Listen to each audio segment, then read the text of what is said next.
Hi all. चलिए आज हम वीडियो का पार्ट 2 स्टार्ट करते हैं, जिसके अंदर हम हेनरी फेयोल के 14 प्रिंसिपल्स याद करेंगे। ये हमारा सेकेंड चैप्टर ही चल रहा है, जो प्रिंसिपल्स ऑफ मैनेजमेंट है। ठीक है, तो शुरू करने से पहले आपके लिए एक डिस्क्लेमर बता देता हूँ। जो भी हम मेमोरी टेक्निक इसके अंदर यूज़ करने वाले हैं, दैट इज़ प्योरली फिक्शनल। उसको किसी भी वास्तविक चीज़ से कोई लेना देना नहीं। ठीक है, ओके, चलिए स्टार्ट करते हैं। तो सबसे पहले याद करते हैं हेनरी फेयोल कौन है। देखो, हेनरी फेयोल नाम का ना एक अंग्रेज था जिसने बड़े ही अत्याचार करे थे इंडिया के ऊपर। ठीक है, आप धीरे धीरे कहानी सुनते रहिए, आपको परेशान होने की ज़रूरत नहीं, अपने आप 14 प्रिंसिपल्स याद हो जाएंगे। हेनरी फेयोल नाम का एक अंग्रेज था जिसने बहुत ही अत्याचार करे थे उसके इंडिया के ऊपर। और अत्याचार कैसे करे थे? लोगों को मारा, अलग थलग किया, साम दाम दंड भेद करके इंडिया को पूरा डिवाइड कर दिया। फिर उसके बाद गांधी जी आए। गांधी जी ने अपने इनिशिएटिव यूज़ करे, उसके थ्रू सबको वापस लेकर आए और एक बना दिया भारत को। तो चलिए वही स्टोरी याद करते हैं यहाँ पर।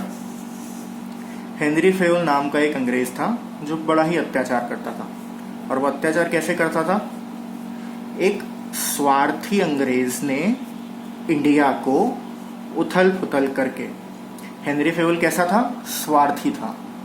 तो यहाँ पे क्वेश्चन क्या आ गया? कैसा? स्वार्थी अंग्रेज ने इंडिया को उथल पुथल करके तोड़ने के लिए इंडिया को क्या किया? पहले कैसा अंग्रेज था पहले तो बताइए? स्वार्थी। और इंडिया को उसने क्या किया? उथल पुथल किया ना इंडिया को उथल पुथल अंग्रेजों ने, और तोड़ा इंडिया को। ठीक है भाई, इंडिया को तोड़ा। तोड़ने के लिए उन्होंने क्या यूज किया? साम दाम दंड भेद।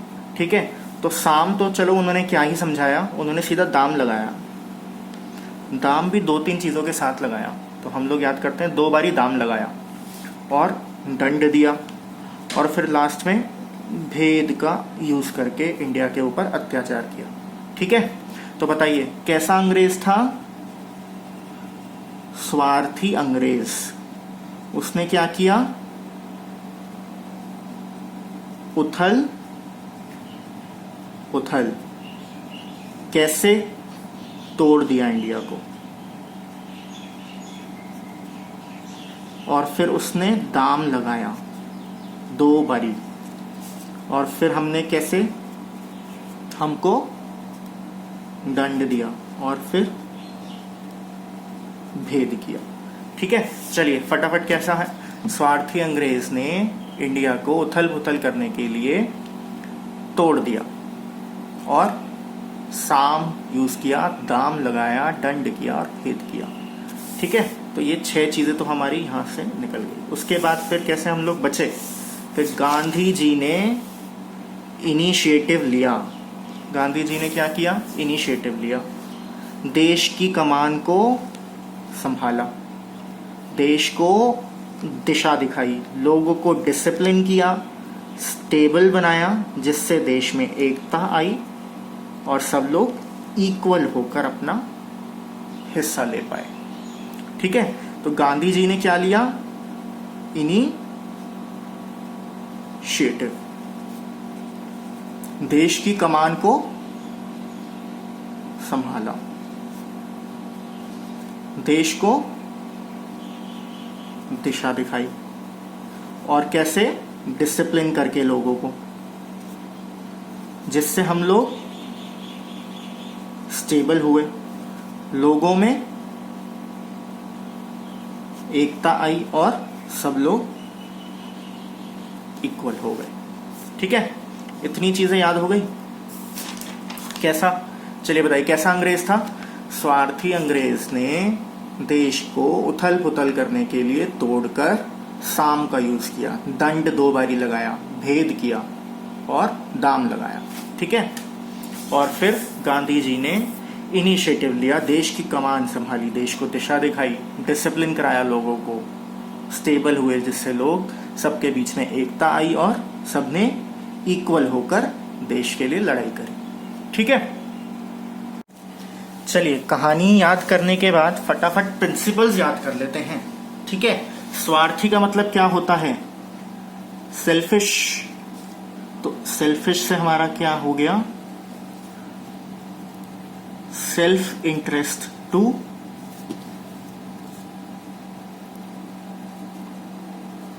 General interest. ठीक है, first principle is self interest to general interest. अपने सेल्फ इंटरेस्ट को ना देखकर जनरल इंटरेस्ट की तरफ ध्यान देना चाहिए।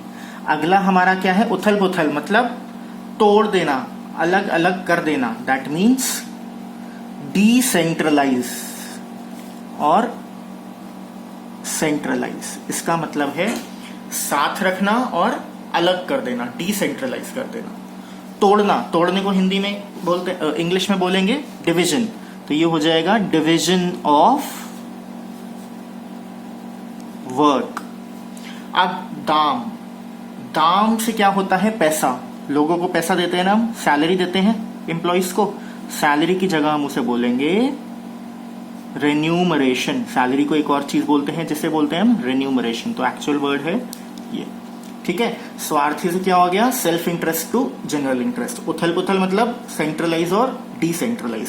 तोड़ने का हिंदी क्या, इंग्लिश क्या है, डिवीजन, डिवीजन ऑफ वर्क। दाम मतलब पैसा, सैलरी देना, रेन्यूमरेशन। अब अगला है दंड। तो हमने पहले दाम लिखा था 2 बारी, एक्चुअली 2 बारी दंड आएगा। तो दंड से पहला क्या होगा, अथॉरिटी जमाना, अथॉरिटी जमाना और लोगों को हिस्सेदारी देना, रिस्पॉन्सिबिलिटी देना, रिस्पॉन्सिबिलिटी सेट करना, लोगों के ऊपर ठोस जमाना, अथॉरिटी देना। तो अंग्रेजों ने दंड कैसे दिया, ठोस जमाया। ठोस जमाने के बाद चेन से मारा। चेन से कैसे याद रखना है हमें, स्केलर चेन। कौन सी चेन से मारा, स्केलर चेन से लोगों को मारा। और फिर क्या किया, भेद किया। भेद मतलब फिर क्या किया इन्होंने, ऑर्डर दिया। ठीक है, चलिए सबसे पहले अंग्रेजों का याद करते हैं। कैसे अंग्रेज थे, स्वार्थी अंग्रेज ने उथल पुथल किया, फिर तोड़ा, फिर हमको दाम दिया, फिर दंड दिया 2 बारी, और फिर भेद कर दिया। Which means self interest to general interest. उथल पुथल, डिसेंट्रलाइज एंड सेंट्रलाइज। तोड़ना, डिविजन ऑफ वर्क। दाम, सैलरी या रेन्यूमरेशन। दंड, अथॉरिटी रिस्पॉन्सिबिलिटी जमाना। दंड दूसरा क्या है, चेन से मारा, स्केलर चेन। फिर उसके बाद क्या है, भेद, ऑर्डर देना। अब गांधी जी की बारी पे आ जाते हैं। गांधी जी ने क्या लिया, इनिशिएटिव लिया। तो इनिशिएटिव से तो पूरा इनिशिएटिव हो गया। कमांड, कमांड से हमारा क्या होगा, कमांड आना। कमांड, कमांड संभाली देश की, मतलब देश को कमांड किया। और यूनिटी ऑफ कमांड बोल देंगे इसे हम, यूनिटी ऑफ कमांड। दिशा दिखाई, दिशा का मतलब क्या दिखाई, डायरेक्शन। तो कैसी डायरेक्शन दिखाई हमें, यूनिटी ऑफ, एक डायरेक्शन दिखाई, एक कमांड दी और एक डायरेक्शन दिखाई। और फिर जिससे लोग हुए डिसिप्लिन, लोगों के अंदर आई स्टेबिलिटी, और एकता आई। एकता को हम बोलेंगे स्पिरिट, जिसे बोलेंगे हम टीम स्पिरिट। बुक के अंदर इसका नाम है स्पिरिट द कॉर्प्स। ठीक है, और इक्वल होना, और फिर सबके बीच में जिससे आई इक्वालिटी। 14 प्रिंसिपल्स फटाफट बताइए, याद हो गए, कैसे याद करने हैं।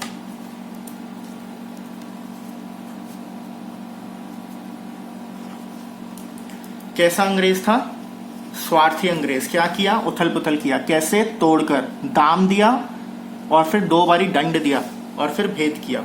स्वार्थी से क्या था हमारा, self interest to general interest. उथल पुथल, डिसेंट्रलाइज, सेंट्रलाइज। तोड़कर, डिवीजन ऑफ वर्क।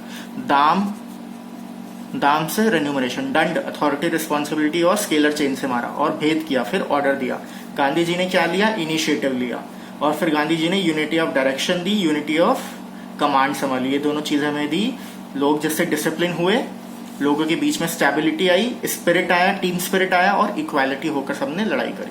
ठीक है, चलिए 14 प्रिंसिपल सबको याद हो गए। जरूर आप प्रैक्टिस करिए, आपको याद हो जाएंगे 14 प्रिंसिपल्स। अगर आपको एक एक 14 प्रिंसिपल के अंदर का भी समझना है तो प्लीज व्हाट्सएप करिए मुझे।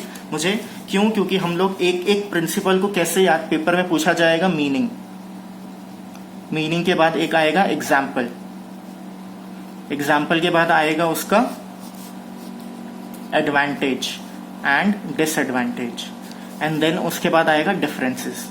तो मैंने ये सारी चीजें इजीली प्रिपेयर की हुई हैं आपके लिए। अगर आपको एक एक चीज समझनी है तो जरूर मुझे व्हाट्सएप करिए, so that we can proceed ahead with these 14 principles.